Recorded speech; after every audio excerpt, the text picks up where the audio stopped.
മാസപ്പടി കേസിലേക്ക് കടന്നാൽ കേസിൽ കൂടുതൽ CMRL ഉദ്യോഗസ്ഥരെ ചോദ്യം ചെയ്യാൻ ഒരുങ്ങുകയാണ് ED. വീണ തൈക്കണ്ടി, ശരൺ എസ് കർത്ത ഉൾപ്പെടെയുള്ളവരിൽ നിന്ന് ലഭിച്ച വിവരങ്ങളുടെ വിശ്വാസ്യത ഉറപ്പാക്കാനാണ് നീക്കം. SFIO കുറ്റപത്രത്തിന്റെ കാര്യത്തിൽ കോടതിയിൽ നിന്ന് ഉണ്ടാകുന്ന നിലപാടുകളും നിർണായകമാണ്. കൂടുതൽ വിവരങ്ങളുമായി പ്രശാന്ത് ചേരുകയാണ്. പ്രശാന്ത്, മാസപ്പടി കേസിൽ കൃത്യമായ നടപടികളുമായി ED മുന്നോട്ട് പോവുകയാണ്. ചോദ്യം ചെയ്യലുകൾ തുടർന്നുകൊണ്ടിരിക്കുന്നു കൊച്ചിയിലെ ED ഓഫീസിൽ പല ദിവസങ്ങളിലും. ഇപ്പോൾ വീണയോട് ഹാജരാകാൻ പറഞ്ഞിരുന്നത് 29-നായിരുന്നു ഹാജരാകാൻ പറഞ്ഞിരുന്നത്. അത് ഇന്നലെയാണ് കഴിഞ്ഞു.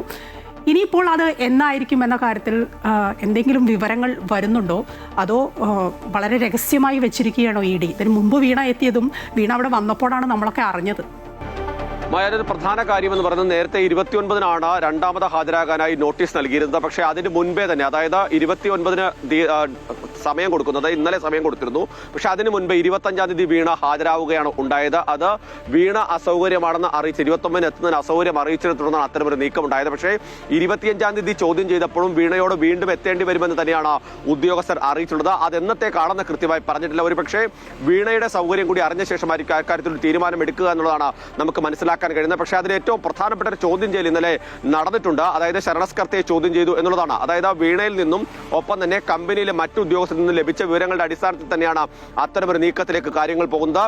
കമ്പനിയിലെ കൂടുതൽ ജീവനക്കാരെ ചോദ്യം ചെയ്യാനുള്ള നടപടികളിലേക്കും ED കടക്കും എന്നുള്ളതാണ് എടുത്തു പറയേണ്ട കാര്യം. അതിനൊരു കാരണമെന്ന് പറയുന്നത്, നേരത്തെ കമ്പനിയുടെ ഫിനാൻസ് ഓഫീസർ, അതുപോലെ ഫിനാൻസ് മാനേജർ, അതുപോലെ തന്നെ സീനിയർ മാനേജർ, അതുപോലെ തന്നെ IT ഓഫീസർ, ഈ 3 പ്രധാന ആളുകളെയും ED ചോദ്യം ചെയ്തിരുന്നു.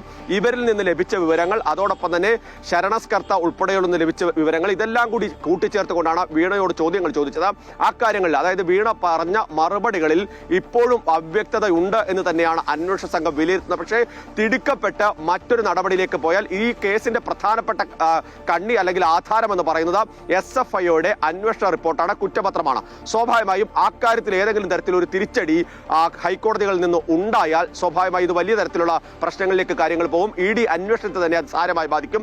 അതുകൊണ്ടാണ് അതിന് സമാന്തരമായി തന്നെ കൃത്യമായ വിവരങ്ങൾ, തെളിവുകൾ ശേഖരിച്ചുകൊണ്ട് ഈ SFIയുടെ കുറ്റപത്രത്തെ കൂടി ആധാരമാക്കിക്കൊണ്ട് അതിന്, അതായത് EDയുടെ കുറ്റപത്രത്തിന് ബലം നൽകുന്ന ഘടകമായി SFIO കുറ്റപത്രത്തെ നിലനിർത്തിക്കൊണ്ട് മുന്നോട്ട് പോകാൻ ED ഈ ഘട്ടത്തിൽ ഉദ്ദേശിക്കുന്നത്. മറിച്ചൊരു നീക്കമുണ്ടായാൽ ഒരു തിരിച്ചടി അന്വേഷണ സംഘം പ്രതീക്ഷിക്കുന്നുണ്ട്. ഏതായാലും ഇപ്പോഴും പന്ത് EDയുടെ കോർട്ടിൽ തന്നെയാണ്. അവർ തീരുമാനിക്കുന്നതനുസരിച്ചാണ് കാര്യങ്ങൾ മുന്നോട്ട് പോകുന്നത്. മാത്രമല്ല, ഈ കാലയളവിൽ, അതായത് ഈ മാസപ്പടിയുമായി ബന്ധപ്പെട്ട പണം ലഭിച്ച കാലയളവിൽ മറ്റേതെങ്കിലും തരത്തിൽ സർക്കാരിൽ നിന്ന് CMRL സഹായം ലഭിച്ചിട്ടുണ്ടോ തുടങ്ങിയ കാര്യങ്ങൾ പ്രധാനമായി പരിശോധിക്കുന്നുണ്ട്.